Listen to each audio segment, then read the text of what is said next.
जय श्री माताजी। आज के सामूहिक ध्यान सत्र में उपस्थित सभी सहजी भाई बहनों का हार्दिक स्वागत है। ध्यान की शुरुआत कुंडलिनी चढ़ा के बंधन लेते हुए करेंगे।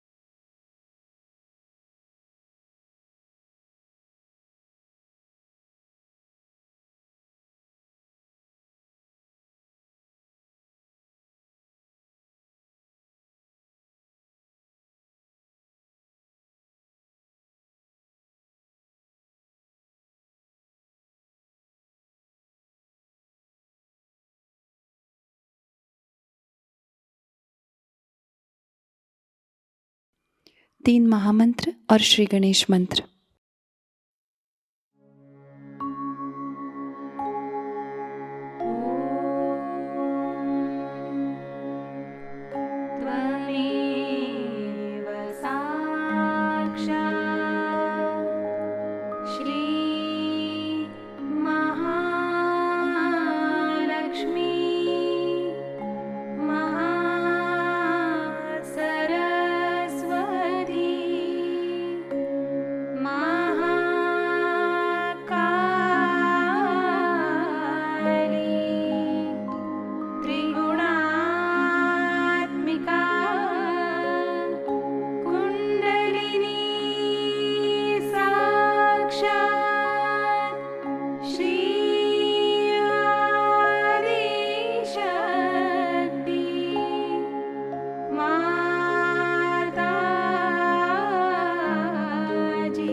श्री माताजी, हमारा आत्म साक्षात्कार दृढ़ कीजिएगा।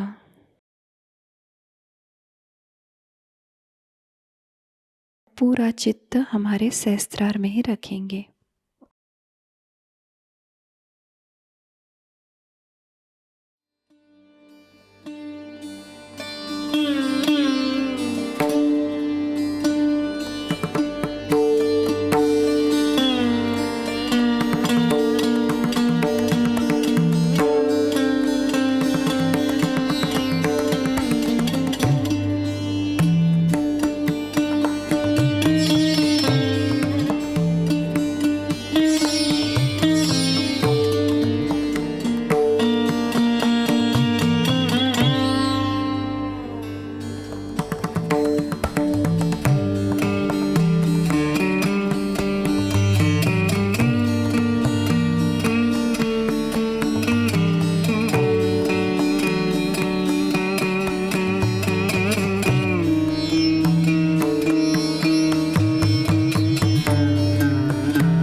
इसी ध्यान की स्थिति को बरकरार रखते हुए हम अभी श्री माताजी की अमृत वाणी ग्रहण करेंगे।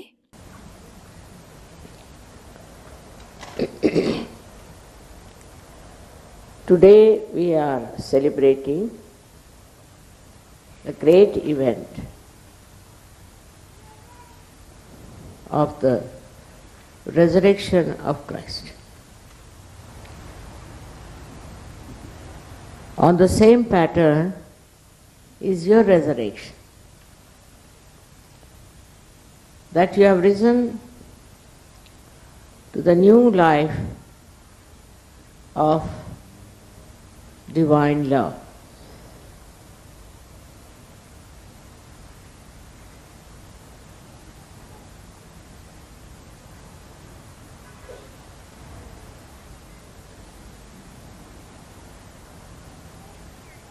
You were all in the knowledge that there's something higher has to happen. That you have to be born again. But nobody knew how it works. The subtle side of your being was never told to you. The saints only talked as to how you should behave. They only said how you should try to keep a very pure life, sincere life.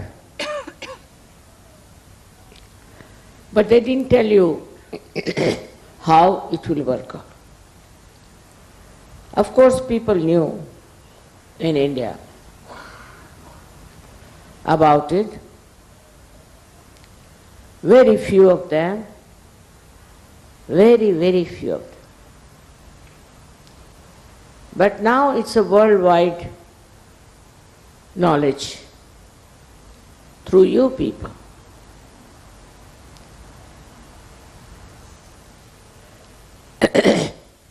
Now while your Kundalini rises, she is your mother, she is your individual mother, and she gives you the second birth. That's how you get connected to the divine paradise.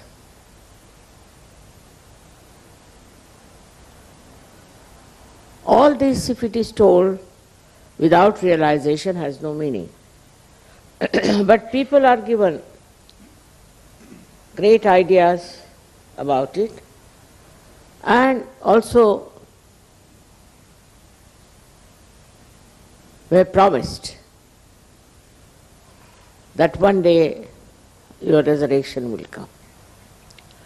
It is the greatest happening for you. Is the greatest event of your life. And one must consider it's very fortunate that you have been able to achieve it. All this because you desired for it. In many of your lives, you have been desiring for the heavenly paradise. People have been going round in the hills and dales, seeking, doing all kinds of things. That's already done by you. You don't have to give up anything. No need to give up anything. This wrong idea, I should say it untimely idea. This is the time when you have to get your Sahaja resurrection, spontaneous resurrection. You don't have to do anything about it. It's just so simple as that. Has worked out so well. I was really very much overjoyed to see that so many people, especially Muslims, about whom I have been so much worried, that how can you save these people? They are so much lost in the mess of wrong thinking. One has to understand that this Quran was written 40 years after the death of Muhammad. So maybe that there might be some words which are being shifted, maybe, and the meaning might be little bit ambiguous. Also, there was another book called Sunnah came out about the same time and was managed by a person who was not such a great soul, I should say, because he was not a realized soul. I can't understand. How can you religiously understand a poetry, and in the poetry, whatever is written, how can you interpret it correctly? This is the reason why I am a poet also. I could have written a poetry about it, but I said no. Poetry can be twisted And also people can misuse it. That's the problem with the poetry is. In India we had the same problem. For example, Cabella wrote such beautiful poetry, and the way they interpreted was so nonsensical and so much different from the spirit of Cabella's songs. About everything, they can twist the words according to their own need. I found out if I wrote poetry about divinity. This is exactly what has happened. In all the religions I've seen, when it comes to poetry, people can twist it. Also, like in Bible, it was so much accepted that Paul is the one who is going to organize the publication about Christ. And he didn't want to write also about resurrection. He didn't want to write about the Immaculate Conception. All these things were in his mind, and so Thomas had to run away to India, and John refused to write anything. Because all such people take charge. They become in charge. They think they are responsible for it, while they are not at all capable. They don't have the right to do it. As a result of that, Christianity took a very wrong attitude towards the inner growth of human being. You see the result of that. Today, when you see what's happening with the Catholic Church, you are amazed. How can such an organization be a religious organization where all kinds of nonsensical things are going on? I was also born in a Christian family, and I was shocked the way they interpreted Christ's life and the way he talked about it with great authority.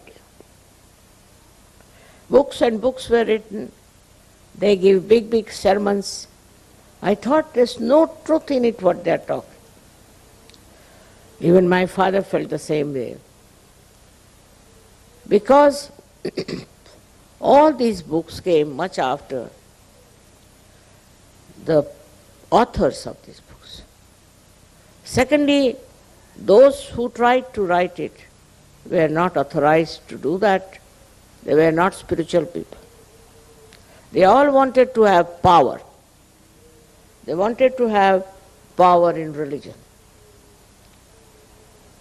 The power in religion is inside, and that should be awakened.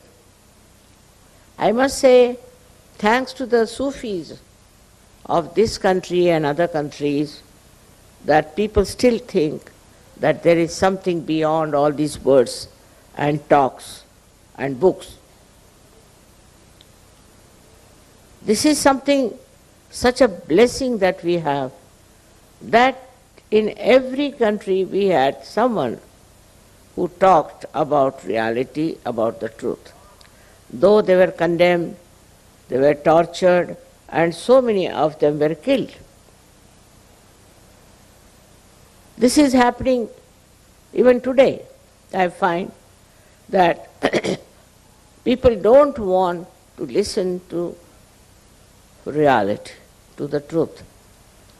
But I was so happy yesterday, really overjoyed, to see that even the people who were Muslims, who were Islamic, have now coming together, understanding that they have a higher life than these rituals of every day.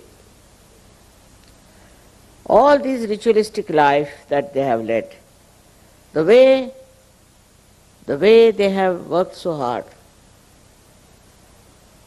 They did 40 days starvation, doing for Hajj, doing all kinds of things. But there was no unity among themselves. Even among themselves there was no unity. And some places I was surprised that they were killing each other.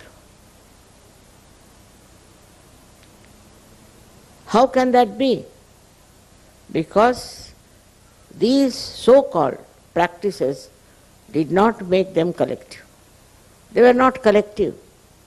They were all separate identities, separate sects, guided by absolutely ignorant people.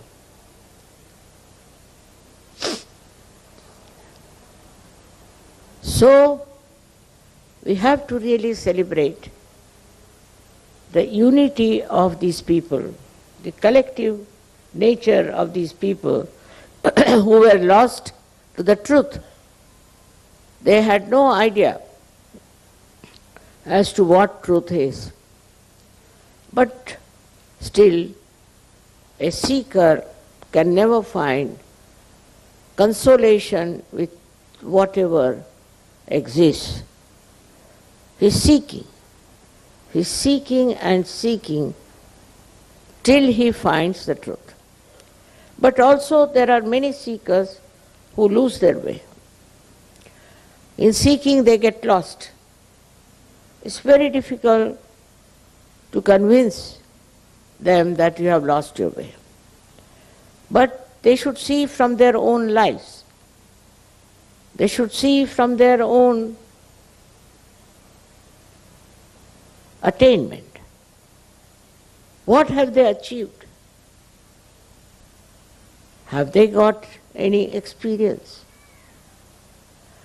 To be convinced of what you have got, you must try to verify it. You can verify on people. You can verify on yourself.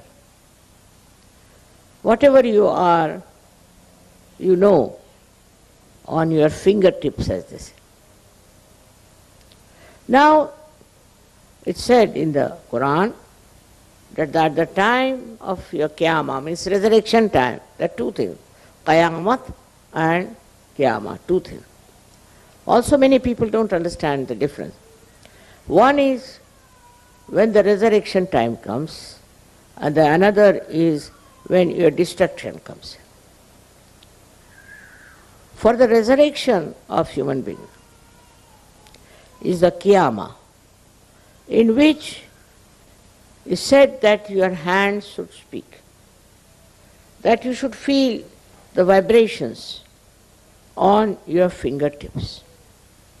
I would say those who are really Muslims, who are surrendered, and those who have been selected to be higher people belonging to the God's realm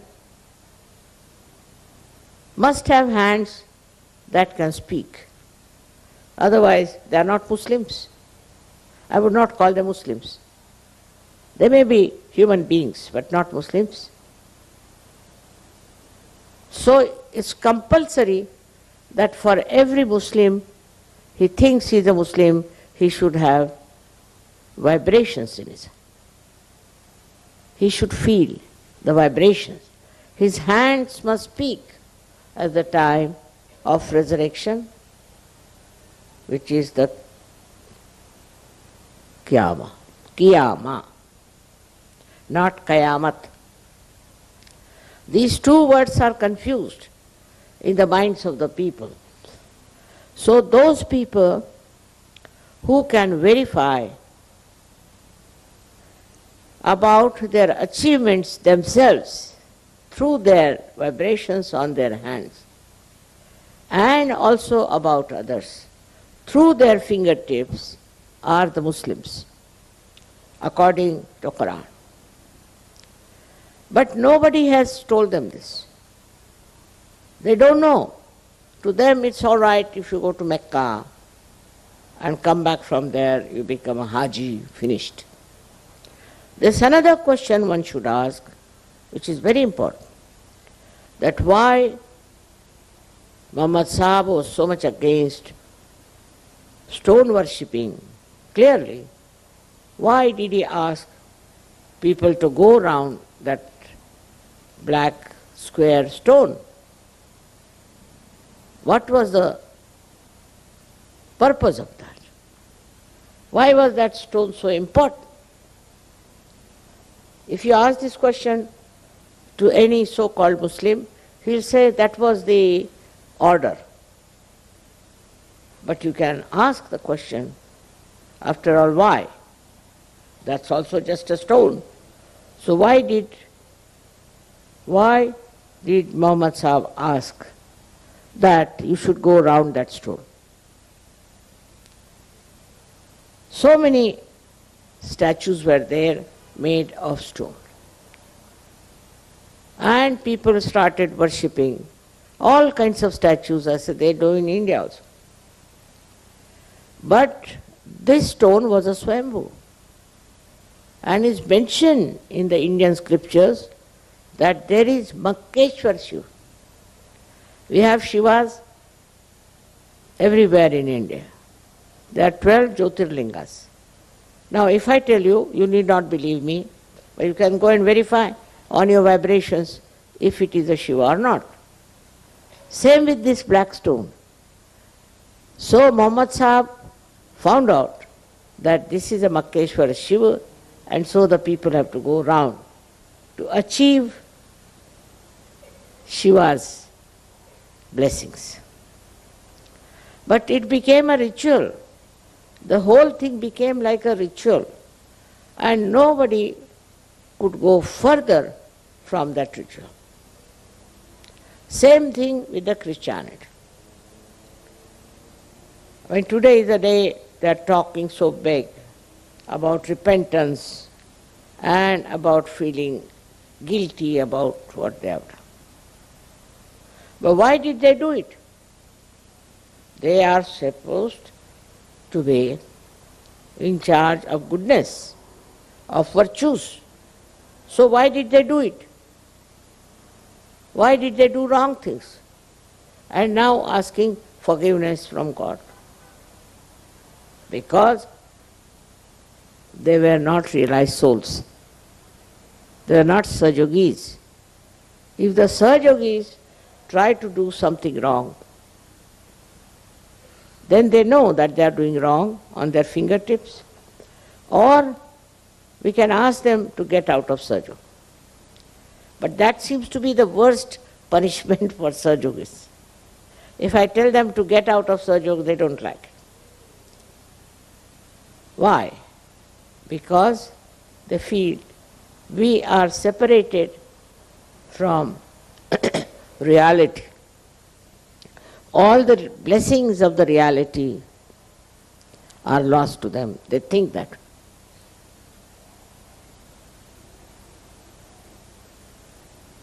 The punishment is nothing, because we just ask you get out of Sahaja. To look at it's nothing. But Sahaja is complete freedom. Sahaja is complete blessing. Sahaja is complete peace and joy. Surprisingly, if you read Quran, you'll be amazed that Muhammad Sahib wanted to bring peace. But it's not so.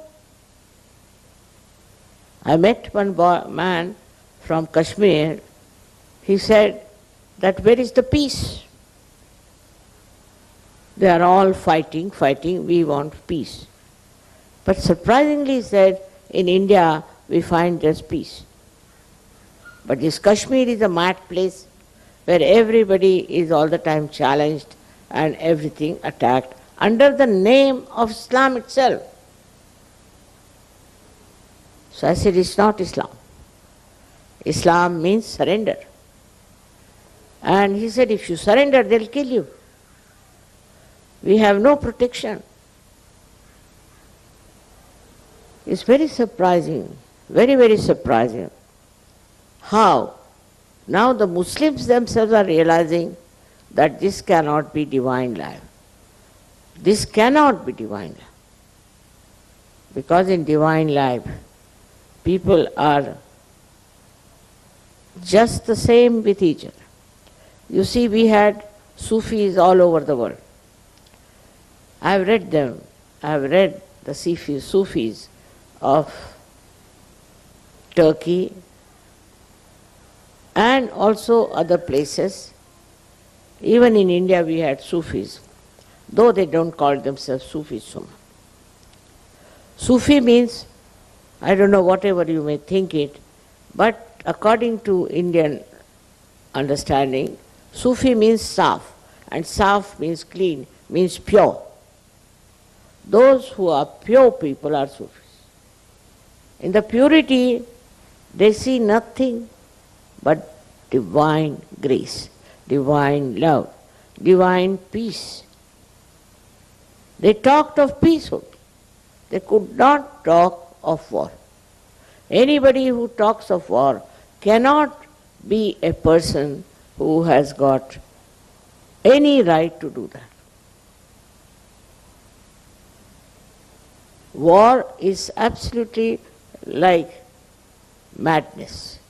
Even animals won't fight like that. We are even worse than animals when we think of war and killing each other. This should not be done, and it has to be stopped completely. Nobody has right to kill anybody unless and until he is attacked. So, what we hear about our resurrection is this, that we are above so many things. We have lost all those destructive qualities. As in Sanskrit they call it, we have 6 enemies. Kama, Krodha, Mada, Matsara, Dobha, Moha. Kama means sexual perversion. Krodha means anger. Moha means attraction. Mada means the pride. Matsara means jealousy. All these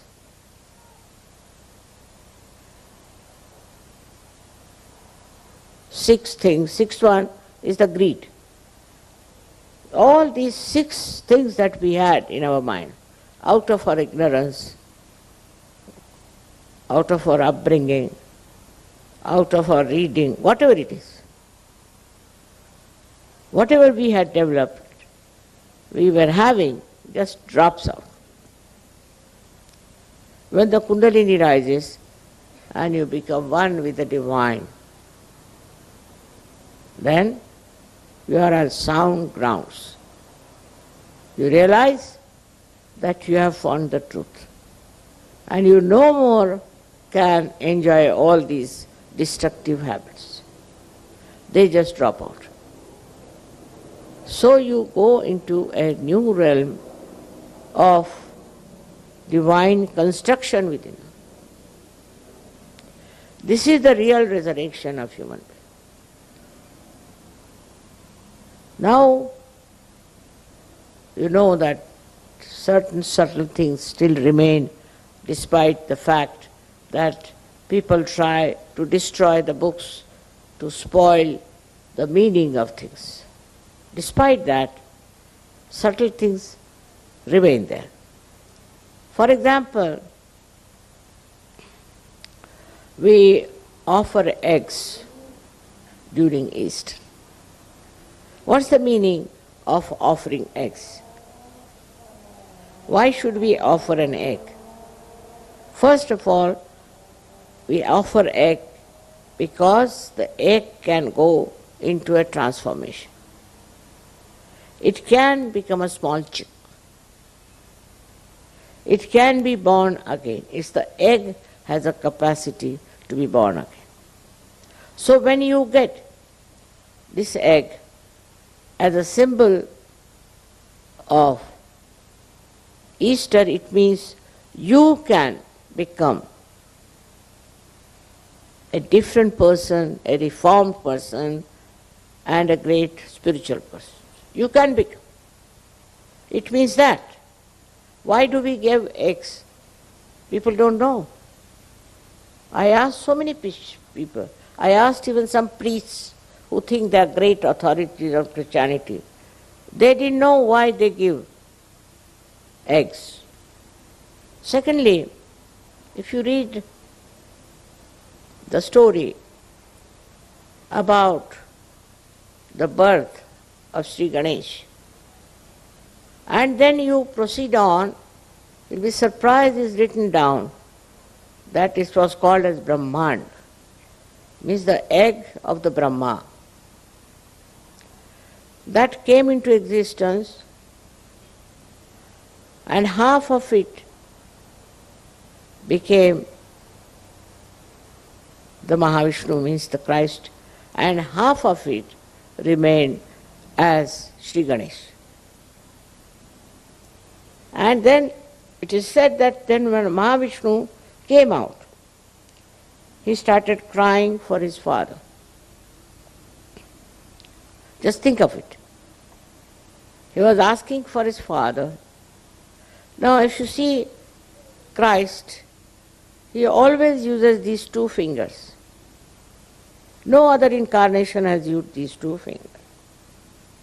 This means, this is the Vishuddhi and this is the Nabi. That means he's talking of his father who was Nabi king. Who is that? You know that very well, it's the Vishnu. And his incarnation as Sri Krishna. So what he's indicating is this, that they are my father.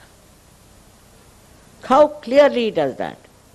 Why not have some other mudras, other style of holding the fingers? But he holds always these two fingers. Meaning, my father, the one who was Vishnu and who was Sri Krishna. And then in the lives of Sri Krishna, they say Mahavishnu will be your son.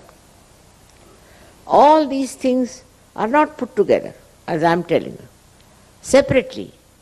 But if you have proper understanding, you can understand the connection between the two.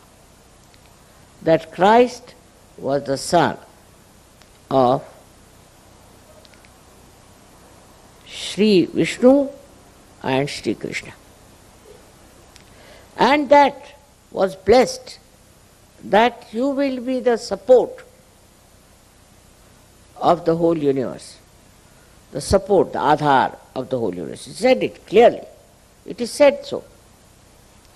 That you will be supporting the whole universe. Now the one half is Sri Ganesh, who is the support in a way. It supports the Kundalini. It looks after the Kundalini. It looks after the chastity of the mother. And the another one which is expressed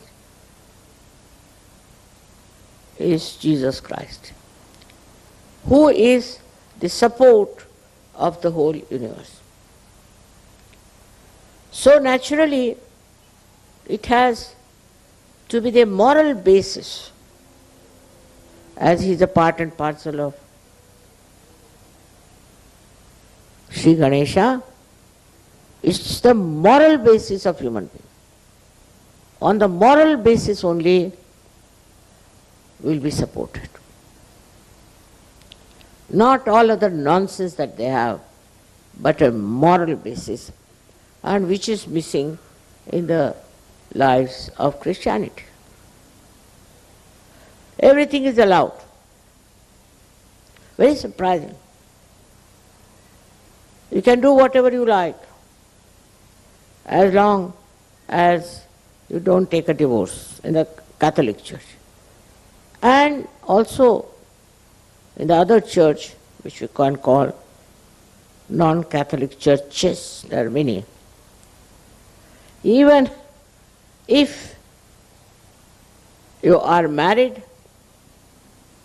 you can do whatever you like. Even the Vatican, I was told, has all these problems. How can that be? If you are the people who think you are baptized, I mean, there's a big celebration of baptism by these priests. Then where is the Sahasrara? And where is the Kundalini? And how do you have your second birth? There's no second birth. Just some priest puts his hand on your head.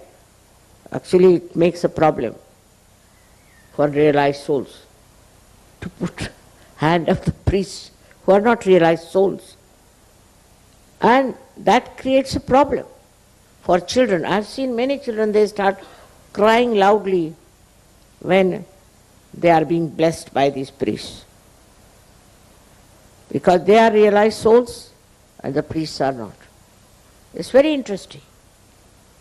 But they say, after all, you see, it's the priests that are bad, but not Christ. But how are they related to each other? Christ stood for morality. And about him also, in these modern times, they are saying all kinds of filthy things.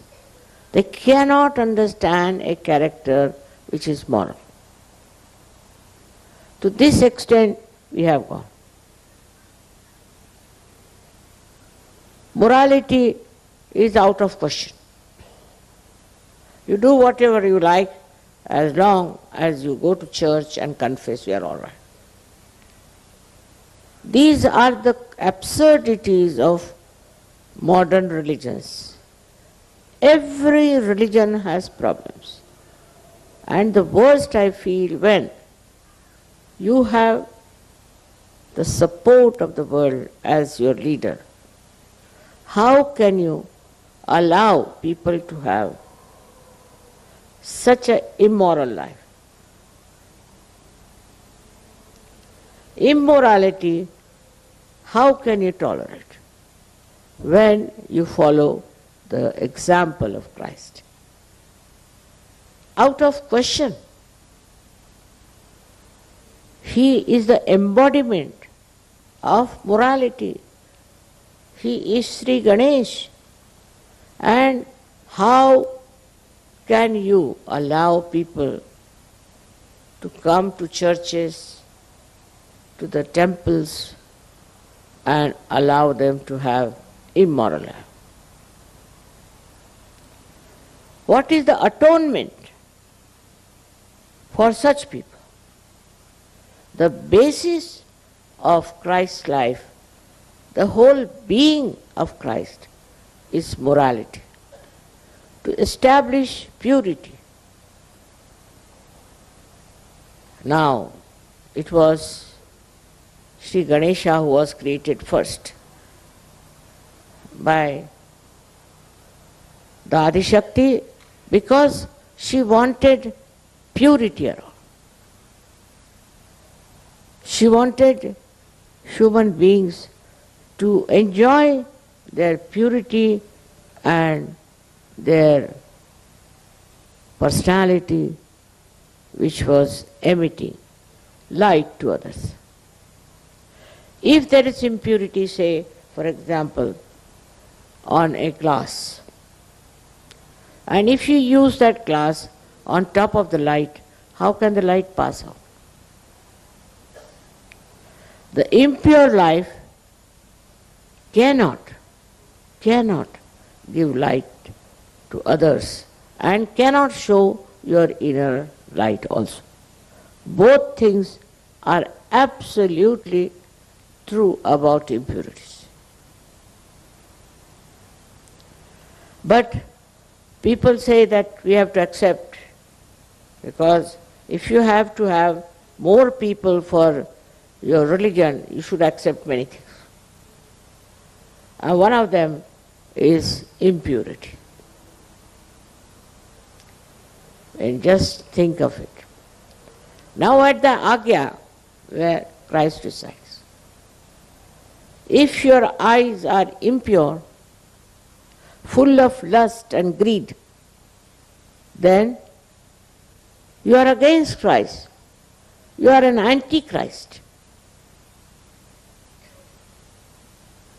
If your eyes are clean and pure, then only you can enjoy love of God. Otherwise you cannot. And also the love of another Sahajayogi or Yogini you can only enjoy in completeness if your eyes are clean. Just imagine. But if you have roving eyes and all sorts of things, I don't know, how can you call yourself Christians? You cannot. Whatever certificate you may carry, but you are not. Because those who are following Christ have to have absolutely a moral life. That's a compulsion of the inner being on you, that you enjoy your morality and you enjoy above all your clean eyes. This is it, what I have come to know about the Western life, that the eyes are not clean. They'll go to the church and their eyes will be moving here and there. How can that be? How can you do that if you think Christ is the one who was resurrected and you are to be resurrected? First of all, see that you have pure love in your eyes. Now, pure love is not relative, cannot be contaminated, cannot have lust and greed in them. These two things have to drop out from your mind completely. These are the days of people having greed, lots of greed there. I just don't know what sort of things they have, because I haven't studied so much the morality of human beings. Whatever I see are beautiful people like you. But when I try to understand the so-called Western culture, I am surprised that even if they want to make a life of someone, like the life of Shakespeare I saw, who was, according to me, was avadhuta, means a person who has gone beyond all human destructive habits. Avadhut is a very high quality yogi. And they show him as a stupid man running after a woman. They cannot conceive of human beings who could be morally perfect, who will have moral sense. They cannot conceive. Because those who do this kind of thing are not realized so. They are not Sahajogis. So the conception about morality doesn't come into their head. They think as we are, like that the others are. Actually, mostly they do it to justify themselves. So ugly and so horrifying is the depiction of the character of such great people who talks such great things shows that human beings are really degraded in their value system. They cannot conceive of somebody who is an ideal personality. They think by saying so, they are talking of something beyond reality. They don't know reality. Yesterday's Sufi thing, I was very impressed when they said about the 4 stages that you have. And out of that, the hakikat means the reality. You have to get into the reality.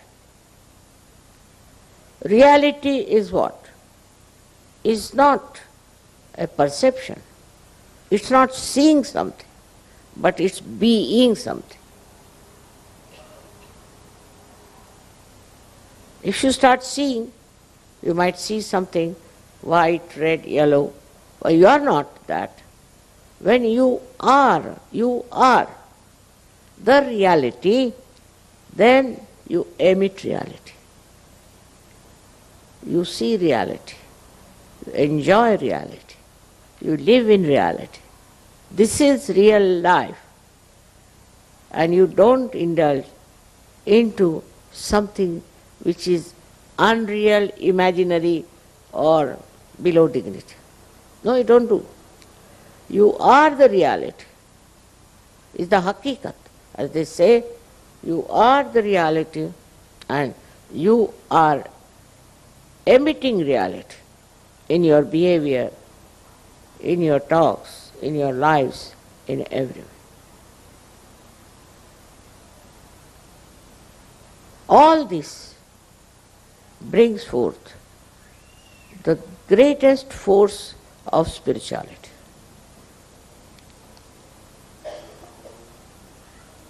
Whatever is falsehood, whatever is wrong, whatever is destructive will run away from a man who stands in reality.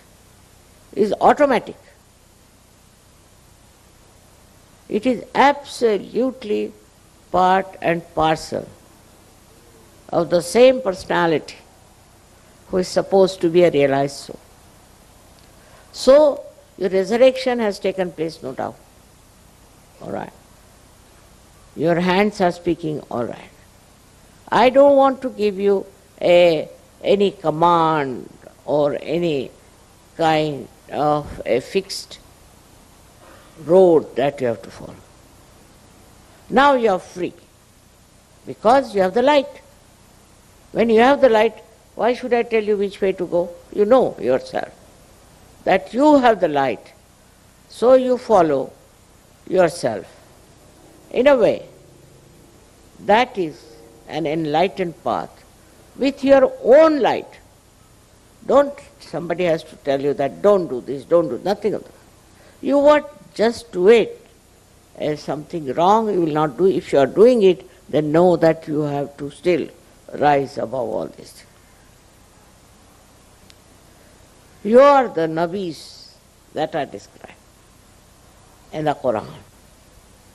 You are the ones who are going to resurrect the whole.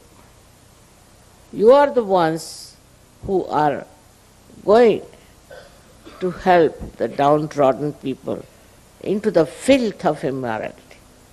Your lives should show. Look at these few of these people who were Sufis, who were very clean people. How have they been able to channelize the other people into a better life? That is what you are. You have to channelize their lives. That's your job. Don't think about what is happening, how the people are stupid, immoral. Forget it. What you have to know, what you are. You have to be aware of yourself and of your responsibility as being the purest of pure. As my name indicates, you are my children. And that indicates the children of Nirmal, means purity. Purity is the basis of your existence. You should try to see where you got impure. In which part? There's no mistake in appreciating the art, appreciating all that is beautiful, appreciating all that is created out of beautiful minds. But there should be no lust and greed in that appreciation. Pure appreciation, purity is the message. And once you have the purity within yourself, you will love yourself. As I love you, you will love you also. And then you will understand this word love, which comes out of the purity, the blossoming of your purity, the fragrance of your purity. You enjoy all the time, and the love that you have flows towards all those who are to be loved, who have to be looked after. Don't worry about the people who are destructive. And that's the only word I can use, because there are so many things one can say about. Let them be destructive because they are destroying themselves. Why should we worry about them? They think they are destroying others, but they are not. They are destroying themselves, so forget about it. Just forget you think yourself to be responsible for the construction of the whole world. It's not only few people. You are very intelligent, knowledgeable, and understanding. You are not like the disciples of Christ who were not educated, who didn't understand so much, and who did get realization but were not of your level. Whatever they could do reached to a point where this kind of a mess of a Christianity has come. But you can't create that kind. You will create a new, vibrant religion which is global. I was very happy to see that now we have people from all over the world. It's a global movement all over. It has nothing to do with the limited ideas of so-called religions. They have ruined every religion. Islam is ruined, Christianity ruined, and Hinduism ruined, and Buddhism the worst. In Buddhism you give up everything. All your belongings, all your properties, give to the Guru. Imagine. And the Guru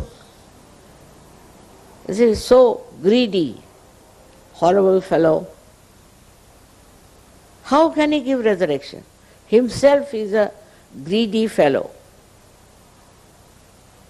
misleading others, just taking away everything. The same thing about Christianity, that you all become nuns, you become fathers, you become brothers, and I don't know, all nonsense. But there's no change with it. Somebody came to me and I say, why did you become a priest? He said, because I was jobless. I had no job. Baba. So I took up the job of a priest. And imagine. He could not fit into any job, so the minimum of minimum he took is the priest job.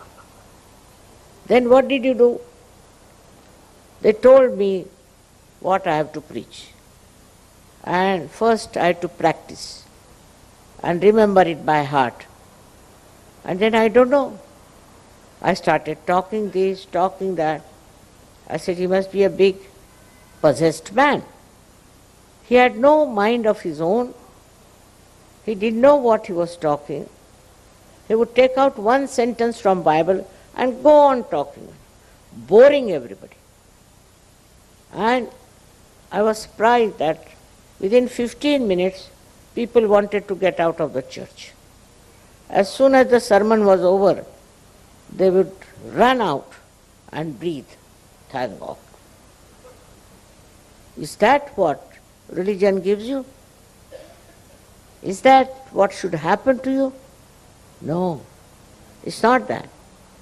What happens to you that you enjoy yourself, you enjoy the collectivity, you enjoy the goodness, the morality, the whole thing is like the nectar of life. So, that changes the whole picture. The ritualism is so much. In the Hindu religion, there's too much of ritualism. You sit on the right or you sit on the left, you do this at this time. I mean, lots of it. That when your sister dies, how many days you should starve yourself. If your husband dies, then how many days? Dies is died, finished. The body is finished now. So you fast for so many days. It's very wrong, because you are fasting, the bhoot might come into you. But still, what I would say, all these ritualisms and all that are created by human beings who were claiming to be something great. They are not. By no means they are the people in charge of morality, in charge of higher life. They lead such a mundane, useless life. I went to a temple of Sri Ganesha, which is supposed to be Swayambhu. One of the 8 temples, it is one of them. And I was surprised. The man who was worshipping, was supposed to be the priest, he was suffering from paralysis. And his brother died of paralysis. Now his son was also paralyzed. He said, "What is this Ganesha doing to us, mother?" I said, "What are you doing to Ganesha? How much money you earn out of it?" He said, "Quite a lot." And then what do you do with this money? Do you do anything for the society? Do you try to improve their lives? Have you any attention on the society? Or you are just looking after yourself? As a result, he's got paralysis. His brother got paralysis, his son got paralysis. And he was blaming Ganesha for that. He said, "Is it a real Ganesha?" "Yes, it is. But you are not. You don't deserve." I told him off on his way. He said, "All right, you may say whatever you like, but you cure me." I said, "First promise that whatever money you get out of this temple, you will spend it for the betterment of people." But how can they? They are not realized.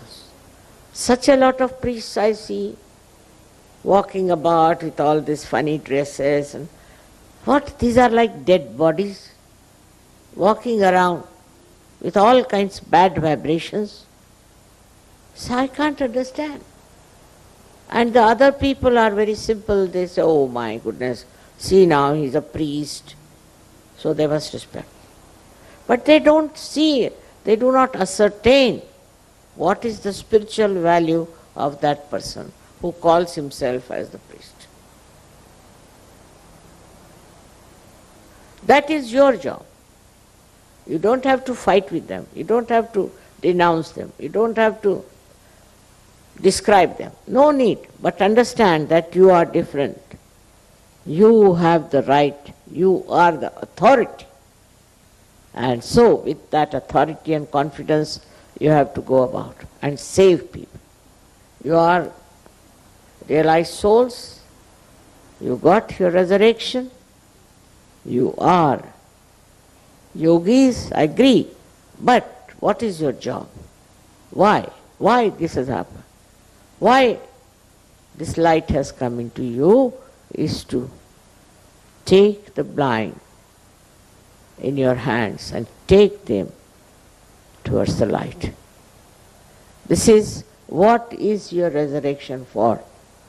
It's not only for your seeking, but also is the grace of the divine for you to make the whole world divine as far as possible. How many people have you given realization? How many people you have talked to them? I tell you, I was surprised. Once I was traveling by plane and there was some lady traveling with me, and she started talking to me about her cult, about her nonsense. And I said, look at it. Shamelessly she was talking. Listening to her, I said, Sahajogis they won't talk about Sahajayoga. Every person who is a Sahajogi has to talk about Sahajayoga. May not be with the wrong type, but with the right type of people. That's a thing you have to do. That's why you are enlightened. You are not enlightened to be put somewhere in the forest or to be lost to the whole world. You are enlightened, you are resurrected to enlighten other people. That's what you are there for. And you can do it. Many have done it. So many of you have done it. And I would say that all of you, whether you are a man or a woman, you have to do it. And that's the request of your mother, that make use of your realization. And the attention should be only on realization. How many people you are going to give realization to? How many people you are going to save? It's a very simple job for you. You have to just raise the kundalini. You can. You should see how just with your hand you can raise the kundalini of others and give them their resurrection. You don't have to do anything. The life is not that difficult for you. Your job is the easiest thing. It's just to raise your hand. In your hand you have the power. Just to raise your hand and give them realization. Instead of feeling diffident. So that's why I would say you are all resurrected. You are all realized souls. And you have to create the divine paradise. अब हम निःशब्द ध्यान में रहते हैं।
दोनों हाथ जोड़ के श्री माताजी के प्रति आभार व्यक्त करते हैं और प्रार्थनाएं अर्पित करते हैं।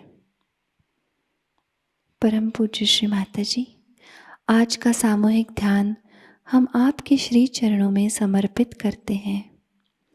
आज के ध्यान में आपने हमें निरानंद प्रदान कर हमें चैतन्य से आशीर्वादित किया, इसलिए हम आपके हृदय से ऋणी हैं। संपूर्ण विश्व में विश्व निर्मल धर्म प्रस्थापित करने हेतु कृपा कर हमें सहयोग प्रचार प्रसार का शुद्ध एवं प्रभावी माध्यम बनाइएगा माँ। हमारी सभी प्रार्थनाओं का स्वीकार कर हमें आशीर्वादित करने की कृपा करना माँ। जय श्री माताजी। सामूहिक बंधन लेते हैं।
आज का ध्यान केंद्र संपन्न होता है।